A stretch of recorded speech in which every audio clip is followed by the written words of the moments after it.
በኢራን በእስራኤልና በአሜሪካን መካከል የነበረው ጦርነት እንዲህ ባለ መልኩ ረገብ ሊል ዳር የመያዙ ነገር እጅግ አስደሳችና የዓለምን ሕዝብ ሁሉ ደስ ያሰኘ ነገር ሆኗል። ወዲህ የሆርሙዝ ሰርጥ ክፍት ሊሆን እንደሆነ የመነገሩና በዓለም ገበያ የነዳጅ ዋጋ ቅናሽ ማሳየቱ በዓለም ላይ የተፈጠረውን የኑሮ ውድነት ረገብ ሊያደርግ እንደሚችል እየተነገረም ይገኛል። በሌላ መልኩ ደግሞ ኢራንን ወደ ድንጋይ ዘመን እመልሳታለሁ፣ ስልጣኔ ይሉት ነገር ለአንዴና ለመጨረሻ ጊዜ ይጠፋል ሲሉ ዛቻና ማስፈራሪያም ይዘው የነበሩት ዶናልድ ትራምፕ ኢራን ያስቀመጠቻቸውን ቅድመ ሁኔታዎች ተቀብለው የተኩስ አቁም ለማድረግ የመስማማታቸው ነገር ሰውየው እጃቸውን ተጠምዝዘው ሳይወዱ በግዳቸው ለስምምነት እሺ እንዳሉ የሚናገሩ ብዙዎች በሚሰሙበት በዚህ ሰዓት እርሳቸው ግን ኢራን ማስጠንቀቂያን ፈርታ ጥሬን ተቀብላለች ስለማለታቸው እየተሰማ ይገኛል። ኢራን ደግሞ የጦርነቱ የበላይ ስለመሆኗም እየተናገረች ትሰማለች። እርግጥ ነው አብዛኛው የዓለም ሕዝብ ኢራን የበላይነቱን እንዲያዘች ይመሰክር ይዟል። በሌላ መልኩ ደግሞ ዶናልድ ትራምፕ የኢራንን ስልጣኔ አይኑን ነው የማጥፋው ብለው የኢራንን መሰረተ ልማቶች ለማውደም በተዘጋጁበት ሰዓት ኢራናውያን በነቂስ ወጥተው ሞታችን ይቅደም የማለታቸው ነገር የዓለምን ሕዝብ ሁሉ እጅጉን አስገርሞ እጅ በአፍ ያስጫነ ነገር ሆኗል። ሰላም የተወደዳችሁ የቻናላችን ቤተሰቦች፣ በዛሬው መሰናዷችን እነዚህን ጉዳዮች በዝርዝር ልንነግራቸው ወደን ነው። እስከ ዜናችን ፍጻሜ ድረስ አብራችሁን ቆዩና ዜናዎቻችንን አድምጡልን። ቻናላችንንም ሰብስክራይብ አድርጉልን። ተከታተሉን።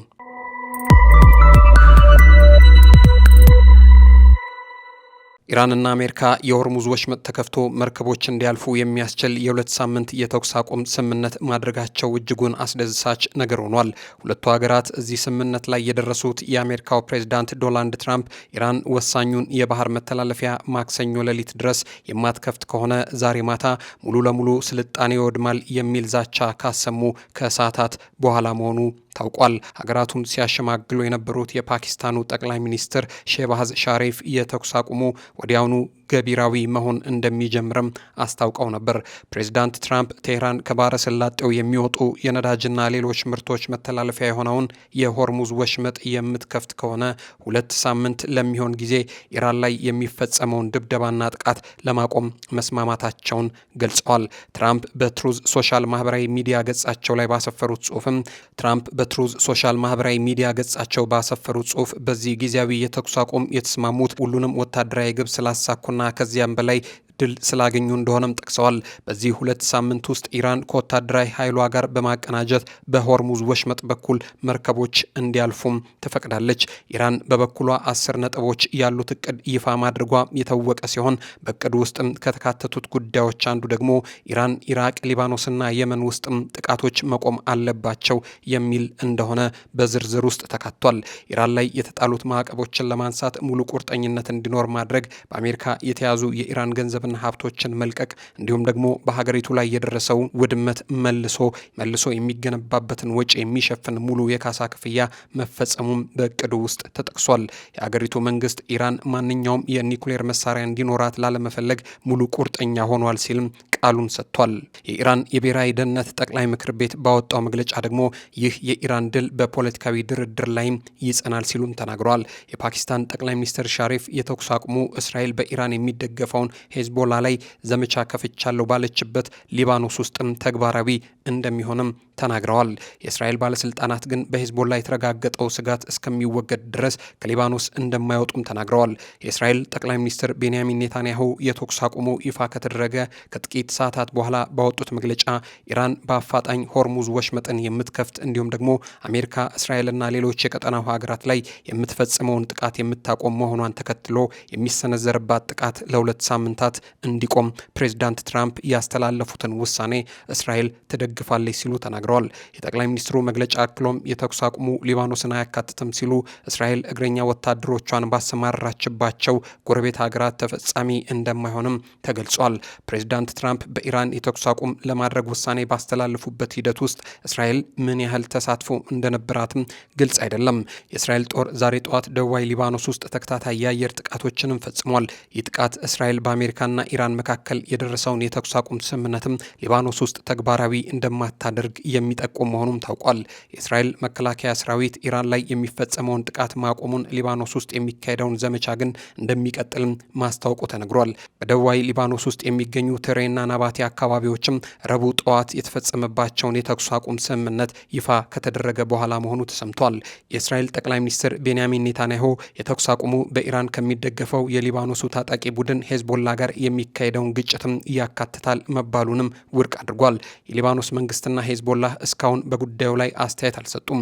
ስምምነቱን ያሸማገለችው ፓኪስታን በበኩሏ ተኩስ አቁሙ ሊባኖስንም እንደሚያካትት ገልጻለች። ባለፉት ቀናት ኢራን በምታደርገው ድርድር ውስጥ በሊባኖስ የሚደረገውን ግጭትም እንድታካትት ሄዝቦላ መጠየቁ ተዘግቦ ነበረ። የእስራኤል መከላከያ ሰራዊት ባወጣው መግለጫ ኢራን ውስጥ የሚፈጸመውን ተከታታይ ጥቃት ማጠናቀቁንም ገልጿል። ፖለቲካዊ አመራሩ በደረሰው መመሪያ መሰረትም ኢራንን ማጥቃቱን፣ እስራኤል ላይ ለሚፈጸም ማንኛውንም ጥሰት ለመከላከል ከፍተኛ ዝግጅት ማድረጉንም ጠቅሷል። ሊባኖስና ሄዝቦላህን በተመለከተ ግን የእስራኤል መከላከያ ሰራዊት ኢላማ ያለውን የምድር ዘመቻ ማከናወኑንም ይቀጥላል ብሏል።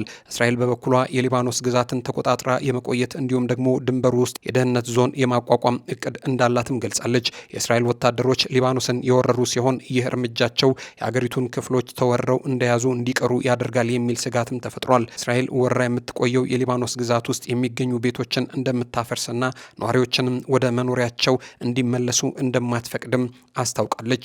ዋሽንግተንና ቴህራን የተኩስ አቁም ማድረጋቸውን ተከትሎም የተባበሩት አረብ ኤምሬት ፕሬዝዳንት አማካሪ ጦርነቱ መጀመር አንስቶ በተከታታይ የኢራን ጥቃቶችን ያስተናገደችው ሀገራቸውን ድል ማድረጓንም ተናግረዋል። አማካሪው አንዋር ጋርሽ ሉዓላዊነትና ክብርን እንዲሁም ደግሞ ክህደት በተሞላበት ጥቃት ፊት ስኬቶቻችንን ባስጠበቀ ድንቅ ብሔራዊ መከላከያ ድል አድርገናል ሲሉም ተሰምተዋል።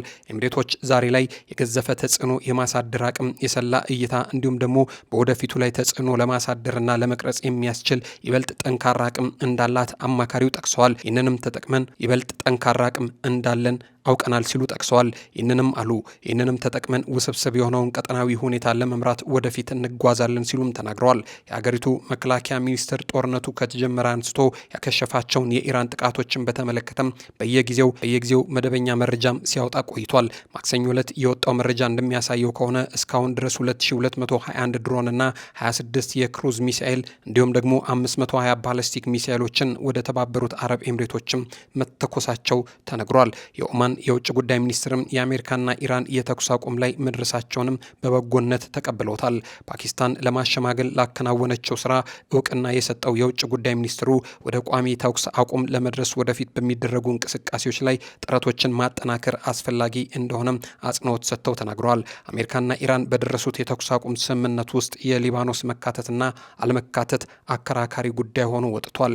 ኢራን እንዲሁም የተኩስ አቁም ላይ እንዲደረስ ያሸማገሉት የፓኪስታን ጠቅላይ ሚኒስትር ሾህባዝ ሻሪፍ ስምምነቱ ሊባኖስን እንደሚያካትት ገልጸዋል። በጦርነቱ ጅማሬ ላይ የኢራን ጠቅላይ መሪ መገደላቸውን ተከትሎ ሄዝቦላህ ወደ እስራኤል ሮኬቶችን ከተኮሰ በኋላ እስራኤል እግረኛ ወታደሮቿን ጨምሮ ወደ ሊባኖስ አሰማርታለች። ከእስራኤል ጠቅላይ ሚኒስትሩ ቤንያሚን ኔታንያሁ ጽህፈት ቤት የወጣው መግለጫ ግን የተደረሰው የተኩስ አቁም ስምምነት ሊባኖስን አያካትትም የሚል መግለጫ ይዟል። ነገር ግን በተኩስ አቁም ውስጥ ያሉ ቁልፍ ጉዳዮች የበለጠ መብራራት ያስፈልጋቸዋል እንደሚልም ተጠቅሷል። ባለፉት ሳምንታት ወደ ደቡባዊ ሊባኖስ እግረኛ ወታደሮቿን ያሰማራችው እስራኤል ከሂዝቦላ በኩል የሚመጣ ማንኛውም አይነት ስጋት እስኪወገድ ድረስ ወታደሮቿ ከሊታኒ ወንዝ በስተደቡብ እንደሚቆዩም አስታውቃለች። እስራኤል በአካባቢው የሂዝቦላ አባላት ይንቀሳቀሳሉ በማለት ቤቶችና መንደሮችን በማፍረሷ በመቶዎች የሚቆጠሩ ሰዎች ለመፈናቀል ተዳርገዋል። ከአካባቢው ሂዝቦላ እስኪወገድ ድረስ ነዋሪዎቹ ወደ ቤታቸው እንዲመለሱ እንደማይፈቀድላቸውም አስታውቃለች። በአሜሪካና በኢራን መካከል የተኩስ አቁም መደረሱ ከመገለጹ ቀደም ብሎ በደቡባዊ ሊባኖስ ሲዶን ከተማ ውስጥ በተፈጸመ የእስራኤል ጥቃት 8 ሰዎች መገደላቸውና 22 መቁሰላቸውን የሀገሪቱ ጤና ሚኒስቴርም አስታውቋል። ባለፉት ጥቂት ሳምንታት ሂዝቦላ ሮኬቶችን ወደ እስራኤል መተኮሱንም ቀጥሏል። አሜሪካና ኢራን የሆርሙዝ ወሽመጥ እንዲከፈት የሚያደርግ የ2 ሳምንት የተኩስ አቁም ለማድረግ መስማማታቸውን ተከትሎ ዓለም አቀፍ የነዳጅ ዋጋም ደግሞ በከፍተኛ ሁኔታ ቅናሽ ማሳየቱ የዓለምን ሕዝብ እያስደሰተ ይገኛል። ዓለም አቀፍ የነዳጅ ዋጋ ለመለካት ጥቅም ላይ የሚውለውን የብሬንት ድፍድፍ ድፍድፍ ነዳጅ የአንድ በርሜል ዋጋ በ13 በመቶ ገደማ ቀንሶ $94.80 አካባቢ ደርሷል። በአሜሪካ የሚሸጠው ነዳጅ ደግሞ የ15 በመቶ ቅናሽ በማሳየት ዋጋው $96.7 አካባቢ መድረሱም ተሰምቷል። አሁንም ቢሆን ግን የነዳጅ ዋጋ የኢራን ጦርነት ከመጀመሩ አስቀድሞ ሲሸጥ ከነበረበት በርሜል $7 ገደማ ዋጋ የጨመረ ሆኖ ቀጥሏል። በአሜሪካና በእስራኤል ጥቃት የተከፈተባት ኢራን በሆርሙዝ ወሽመጥ በኩል የሚያልፉ መርከቦች ላይ ጥቃት እንደምትፈጽም ከዛተች በኋላ የመካከለኛው ምስራቅ ነዳጅና ጋዝ አቅርቦት የተስተጓጎለ ሲሆን የኤነርጂ ዋጋም በከፍተኛ መጠን ጨምሯል። ወሽመጡ መዘጋቱን ተከትሎ ለረጅም ጊዜ ባህር ላይ የቆዩ በርካታ ነዳጅ ጫኝ መርከቦች በአሁኑ ስምምነት እንዲያልፉ እንደሚፈቀድላቸውም ይጠበቃል። የመርከቦቹ ማለፍ ለዓለም አቀፍ የነዳጅ ገበያ ላይ ትልቅ እፎይታ እንደሚሆንም ባለሙያተኞቹ እየተናገሩ ይገኛል።